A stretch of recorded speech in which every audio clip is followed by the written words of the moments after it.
ஆட்டு நுரையீரல் எப்படி செய்யுதுன்னு பார்க்கலாமா? அதை வாங்கி இதை மாதிரி சுத்தம் பண்ணி கட் பண்ணி வச்சுங்க. இப்போ நல்லா அதை அலசிடுங்க. அலசிட்டு ஒரு குக்கரில் போட்டிருக்கேன். குக்கரில் போட்டு அதுக்கு தேவையான அளவு தண்ணி, அது கொஞ்சம் போல் உப்பு, கொஞ்சம் மஞ்சாத்தூள் போட்டு வேக வச்சு எடுத்துக்கோங்க. இப்போ இதை நல்லா கிளறிட்டு குக்கர் மூடி போட்டு ஸ்டவ்வில் வச்சிடலாம்.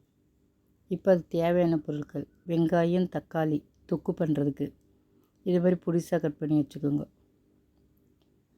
மஞ்சாத்தூள், மிளகாய்த்தூள், மிளகுத்தூள், உப்பு, கறிவேப்பிலை, இஞ்சி,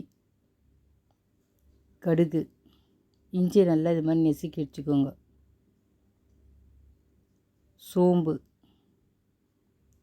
ஒரு கடாய் வச்சுட்டு எண்ணெய் ஊற்றிடுங்க. எண்ணெய் காஞ்ச பிறகு அதில் கடுகு சேர்த்துருங்க. கடுகு பொரிஞ்சிடுச்சு. இப்போ நம்ம சோம்பு சேர்த்துருவோம். சோம்பு கொஞ்சோன்னே இஞ்சி சேர்த்துடலாம். எல்லாத்தையும் நல்லா வதக்கிடுங்க. நல்லா இது மாதிரி வதக்கணும். வதக்கிட்டு அதுக்குள்ளே குக்கரில் அது வெந்துருச்சு. அதை இறக்கி வச்சுட்டு இவங்க வெந்துருச்சு, இறக்கி வச்சுருவோம். இப்போ பூண்டு சேர்த்துடலாம். இஞ்சி வதங்கிச்சு, பூண்டு சேர்த்துருவோம். பூண்டு சேர்த்து நல்லா வதக்குங்க. வதக்குனா தான் நல்லாயிருக்கும்.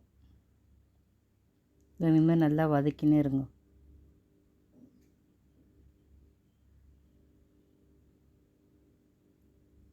நல்லா வதக்குங்க வெங்காயத்தை. வெங்காயம் நல்லா வதங்கணும்.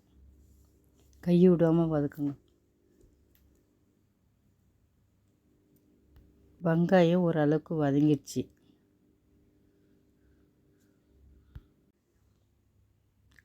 கொஞ்சம் வதக்கினே இருங்க, இல்லைன்னா கொஞ்சம் அடி பிடிச்சிரும். அவ்வளோதான், வெங்காயம் வதங்கிடுச்சு. பாருங்கள், வெங்காயம் வதங்கிடுச்சு. இப்போ இதில் தக்காளி சேர்த்துடலாம். தக்காளி சேர்த்துட்டு நல்லா வதக்கலாம். தக்காளி அவ்வளோ சீக்கிரம் வதங்காது. ஒரு தட்டு போட்டு மூடிடலாம். தட்டு போட்டு மூடினா சீக்கிரம் வதங்கிடும். பாருங்கள், பாதி வதங்கிடுச்சு. இன்னும் நல்லா வதங்கணும். தக்காளி வெங்காயம் வதங்கினா தான் நல்லாயிருக்கும். இன்னும் கொஞ்சம் வதங்கணும். நல்லா வதக்கினே இருங்க. தட்டு போட்டு மூடிட்டு இன்னும் கொஞ்சம் வதங்கட்டும். அவ்வளோதான், வதங்கிடுச்சு. இதை மாதிரி வதங்கணும். தக்காளி வெங்காயம் நல்லா வதங்கினா தான் நல்லாயிருக்கும் சாப்பிட்றதுக்கு.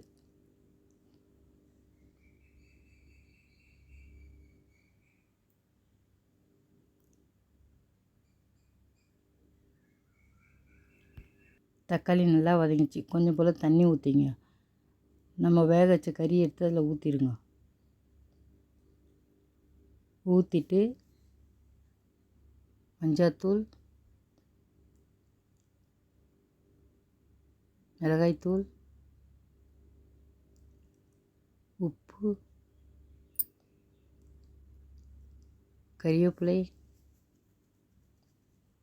மிளகுத்தூள் எல்லாத்தையும் சேர்த்துட்டு நல்லா கிளறி விடுங்க.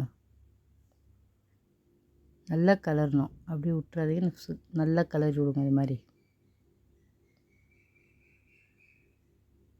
இப்போ காரெல்லாம் அதில் நல்லா சேர்ந்துடும். இப்போ தட்டு போட்டு மூடிட்டு நல்லா கொஞ்சம் கொதிக்கட்டும். பாருங்கள், தட்டு திறந்துட்டு இதை மாதிரி சுரண்டிட்டு கிளறுங்க, இல்லைன்னா அடி பிடிக்கும். நல்லா சுரண்டி கிளறுங்க. வெந்துச்சு. தண்ணியும் சுண்டிட்டு இன்னும் கொஞ்சம் தண்ணி சுண்டட்டும்.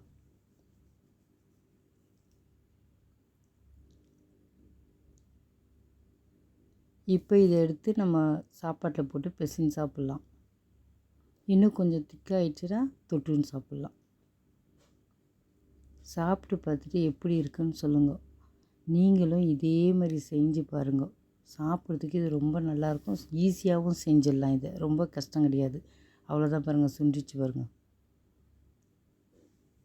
லைக் பண்ணுங்கள், ஷேர் பண்ணுங்கள், மறக்காமல் நம்ம சேனலுக்கு சப்ஸ்கிரைப் பண்ணுங்கள். தேங்க்ஸ் ஃபார் வாட்சிங்.